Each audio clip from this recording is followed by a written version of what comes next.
इसकी आदत जो है बाल बच्चों को भी बच्चे से दिलाना चाहिए। 10 साल का हो जाए, 12 साल का हो जाए तो उसे रोजा जो है रखने की एहतमाम कराना चाहिए।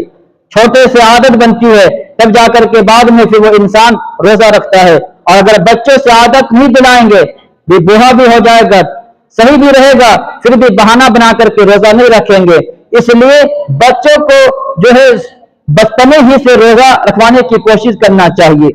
इससे क्या होगा? इससे होगा ये कि जो चीजें बचपने में इंसान के अंदर आ जाती है, वो इंसान जवानी के बाद बुढ़ापे तक वो चीज छूटती नहीं है।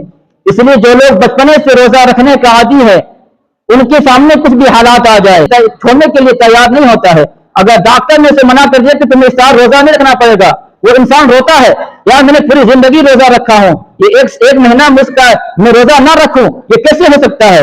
वो इंसान तड़पता है, बेचैन होता है। और जिसने शुरू से रोजा नहीं रखा, वो तो खुशी के मारे झूमता है कि मेरे लिए तो आसानी हो गई है।